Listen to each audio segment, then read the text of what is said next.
Que s'est-il passé sur le marché du NFT le week-end du 24 et 25 juin 2023? Qu'est-ce qu'il ne fallait surtout pas rater? C'est parti, on y va. Avant ça, n'oublie pas le petit pouce bleu en bas de la vidéo, on s'abonne à la chaîne, on clique sur le lien dans la description pour accéder au Discord. On vous appelle, non, on vous explique pas en fait. Vous cliquez sur le lien. Si on vous appelle. Oh, si on vous appelle, on vous appelle. Bon, en tout cas, cliquez, inscrivez-vous, vous allez voir, ça va être très bien. C'est parti. Alors, si au passage, on vous appelle, hein, on vous appelle. David vous appelle en plus. Donc, du lourd quand même. Ok, j'ai pas grand chose. En vrai, j'en ai que 2, mais j'en ai 3. Alors, qu'est-ce qui s'est passé? Il s'est pas passé grand chose. Il s'est passé que les Etherscriptions, c'est ultra tendance. Et quand on dit tendance, c'est pas tendance, c'est a priori le protocole qui a eu la croissance la plus rapide de tous les protocoles jamais créés. Donc on est quand même sur du protocole plutôt solide. On en est à l'inscription 175 000 a priori. Avec 175 000 en une semaine. Donc on va arriver aux 200 000 inscriptions en une semaine. C'est monstrueux. Et a priori, ça devrait aller de plus en plus vite, sachant qu'il y a une tonne d'updates, de protocoles, d'indexeurs, de trucs qui sortent en permanence. Pour l'instant, pas vraiment de vente, pas vraiment de choses là-dessus, mais clairement, ça va partir. C'est sûr. A priori, dès cette semaine, puisque dès cette semaine, la possibilité de faire des transferts, de vendre des trucs devrait arriver. Donc ça va bouger. Qu'est-ce qui va se passer? On ne sait pas. En tout cas, ça avance très vite. Côté Etherscription. Ensuite, deuxième événement majeur du week-end, c'est bien évidemment la chute très sévère des Bored Ape, puisqu'on est désormais à 38,5 Ethers. Ça avait touché les 34 Ethers, c'était remonté à 40, et on est désormais à 38. En réalité, on n'est pas à 38, on est en dessous, puisque je regarde ça sur OpenSea, et c'est pas vrai, c'est mal. Il faudrait ça sur OpenSea Pro ou sur Blur. J'aime bien OpenSea Pro, personnellement. Voilà, donc on est à 37 Ethers, puisque le Fleur est sur Blur, effectivement. 37 Ethers pour le Fleur des Bored Ape. On était, pour rappel, monté à 120 Ethers de Fleur. On est aujourd'hui à 37 Ethers de Fleur. On était à 500 000 $. On est désormais à 70 000. Voilà, 500 000, 70 000. Voilà, et d'ailleurs, on voit même que c'est le même mec qui vend tous ces NFT au Fleur. Ce qui est assez courant d'ailleurs. Là aussi, encore le même mec. Encore le même. Beaucoup d'argent, lui. Un petit portfolio de total de dépenses, total des gains, 3 millions de $. Il est pas mal, lui. Il a l'air pas mauvais. 44 CryptoPunks, 545 Azuki. C'est qui ce mec? Bon, je suis désolé, on est obligé d'interrompre parce que là, ça m'intrigue. Qui est cet homme? On va aller voir sur le bas. C'est sympa pour ça, on peut voir plus facilement.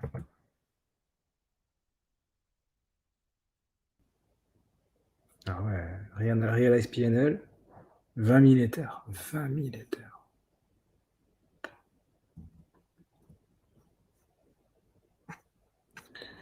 Des mutants, des Bored Ape. Eh ben dis non.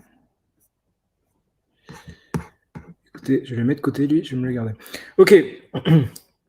Bon, ça, je regarderai plus tard, mais en tout cas, c'est extrêmement intéressant. Ensuite, qu'est-ce qu'on a? On a les Azuki, bien évidemment, c'était la grosse annonce du week-end. C'était Azuki, puisque Azuki était à Vegas ce week-end. Il y a un mec qui fait des bonnes vidéos d'ailleurs sur Twitter, je vous conseille de le regarder, j'aime bien. C'est un Asiate, je sais plus qui c'est. Si je tape Azuki que je mets dans le top, on va le trouver. C'est un créateur de contenu qui fait des vidéos sur Twitter, ce qui est super rare. Si je fais CryptoPunk Burn, je vais le trouver, je pense.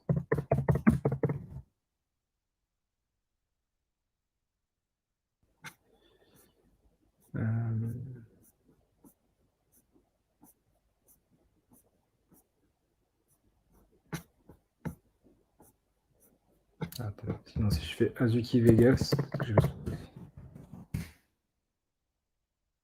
Ah, ce mec-là. Bah, je trouvais comme ça. Ce mec-là, il fait des bonnes vidéos. Regardez-les, elles sont bien. À chaque fois, j'aime bien. Enfin, c'est divertissant en tout cas. Voilà, donc c'est un certifié Azuki numéro 1597. C'est le mec qui a levé des fonds pour burn son CryptoPunk et le mettre sur Bitcoin. D'ailleurs, en parlant de ça, a priori, alors je n'ai pas trop compris, je ne sais pas si c'est très officiel, le punk qui a été burn sur Bitcoin a été racheté en fractionné à 450 000 $. Bon, je passe pas très clair. Dans tous les cas, voilà, vous avez l'événement de Vegas, il a tout fait, des vidéos, il fait des trucs sympas et tout, c'est rigolo, vous pouvez regarder. Voilà, ça c'était le Builder Dinners, où si vous êtes un builder et que vous êtes chez Azuki, vous avez droit à un petit dîner privé, une bouteille de whisky Johnny Walker Black Label marqué Azuki dessus, et je crois que c'est à peu près tout. Et une poche Azuki. Voilà, bien évidemment, pendant l'événement, il s'est passé un truc incroyable. Il y a le collègue Zagabond qui a petit trailer de Azuki et le collègue Zagabond qui dit checkez vos wallets. Vous connaissez l'histoire, checkez vos wallets. Une folie pour avoir la nouveauté Elementals. Je parle de ça, j'ai toujours pas mis le tweet. Donc Elementals, nouvelle collection de 10 000 NFT. Voilà le trailer très joli. Apparemment, ce trailer, alors ça j'ai du mal à y croire. Apparemment, ce trailer vaut 400 000 $. Je le trouve très sympa, mais 400 000 $, j'ai du mal à croire que ça vaut 400 000 $, un truc comme ça. Apparemment, ça vaut 400 000 $. Ça me dépasse un peu, mais bon.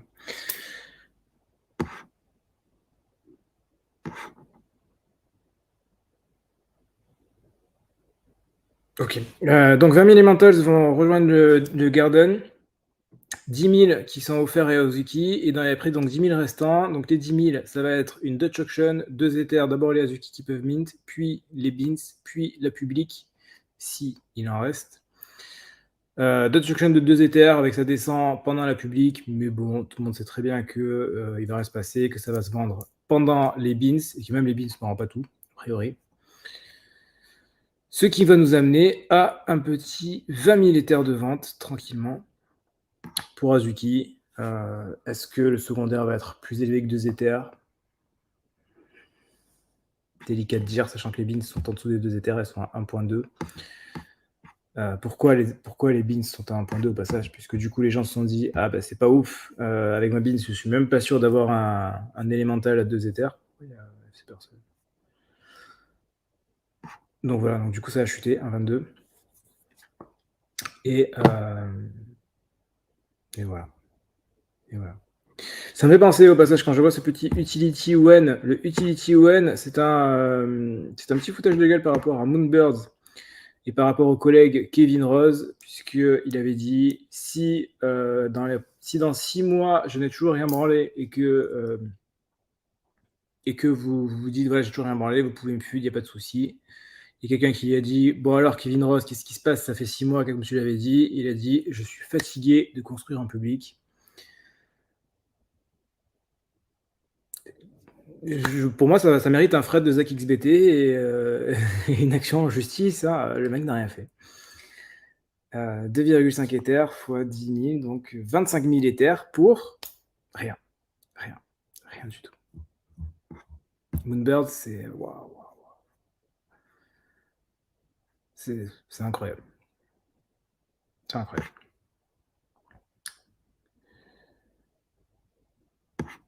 Voilà. Ensuite, petite news côté Zora. Zora, c'est un autre site pour faire des mints. On l'utilise parfois à l'occasion, mais pas très souvent. Zora.co. Ouais, Zora.co, ouais. C'est un truc censé être totalement décentralisé, tout ça, mais bon, au final, ils prennent de l'argent quand tu mintes, donc décentralisé à moitié. Ils vont lancer leur Layer 2 basé sur Optimism. Voilà, donc vous pourrez minter directement. Voilà, je sais pas trop ce que ça va donner, mais c'est pas, ça me semble pas incroyable. Et c'est à peu près tout pour aujourd'hui. Pas énormément de trucs. On attend un peu les Etherscriptions parce qu'il va se passer des trucs. Côté BRC20, on est au point mort. On attend aussi, on attend OKX qui devrait lancer des petits trucs un peu sympas. Côté DRC20, on attend les marketplaces. On attend beaucoup de choses en fait, hein. Il y a beaucoup de. Il s'est passé pas mal de choses, mais il y a beaucoup d'attentes. Voilà. Mais en tout cas, demain ça va être bien parce qu'il y aura Azuki, donc il y aura du divertissement. Ok, regardons la question des collègues. Salut Xuma, salut Fabien. Tu en penses quoi de Saved Souls? Ça me dit un truc de nom, mais je sais plus exactement ce que c'est.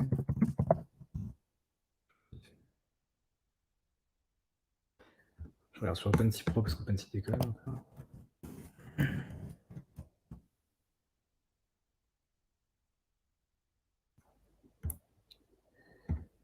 Ça me semble être une collection tout à fait lambda, sans réel intérêt, donc si ça peut se flip, pourquoi pas, mais comme ça, vu que c'est déjà sorti, je ne me risquerai pas à faire du secondaire. Après, je suis pas quelqu'un qui fait beaucoup de secondaire, donc c'est pas. Mais je ferai rien de particulier. J'en pense pas grand chose en fait. Mine pour le créateur. Ouais, j'aime bien Mine. Ouais, je le connais via un thread PP. Moi, je l'ai vu surtout, j'ai vu la première vidéo avec le burn du CryptoPunks, et franchement, c'était vraiment très très bien.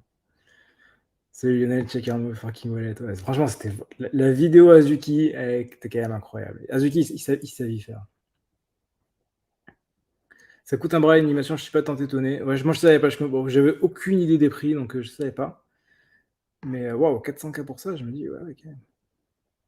Je pense que oui, pour les 400K, dans le sens où il y avait le taf de création des personnages. Là, c'est du from scratch. Oui, non, c'est possible, hein, c'est juste que je connais pas.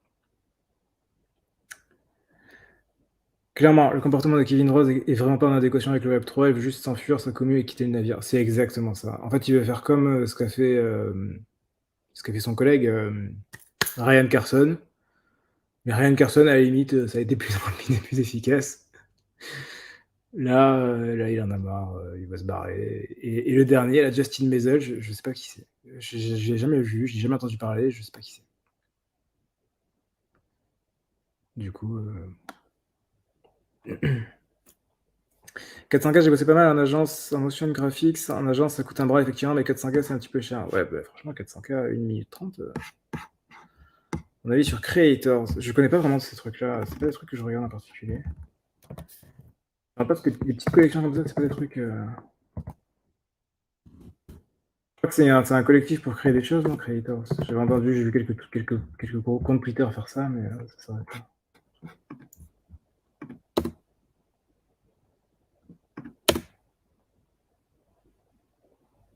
Ouais, je vois pas plus que ça. Faire des moves sur Zora pour un potentiel airdrop, peut-être intéressant. Ouais, de toute façon, j'ai déjà suffisamment de volume sur Zora, donc c'est pas très grave. Ryan Carson, ouais, clairement, ouais. Alors, Ryan Carson, Kevin Rose, les deux sont incroyables. Mais j'aimerais bien savoir qui c'est le dernier, j'en entends jamais parler. Ah ouais, non, c'est fini, hein. Tes pop-up Ryan Carson ne serviront absolument à rien, c'est une certitude. Il n'y a aucun doute là-dessus. Peut-être que POAP servira à un truc, peut-être qu'un jour POAP aura de la hype, ça c'est possible. Mais ce ne sera pas les POAP de Ryan Carson, ça c'est sûr. Pour les informer un petit peu, c'était rigolo, on écoutait les trucs. Mais bon. Ok, ok. Bon, bah, ce sera tout pour aujourd'hui. De toute façon, demain ça va être bien, parce que demain il y a Azuki. Voilà. Dans tous les cas, merci à tous d'avoir vu cet épisode. On se retrouve dès demain pour un prochain point quotidien. D'ici là, portez-vous bien, faites de l'argent et à la prochaine.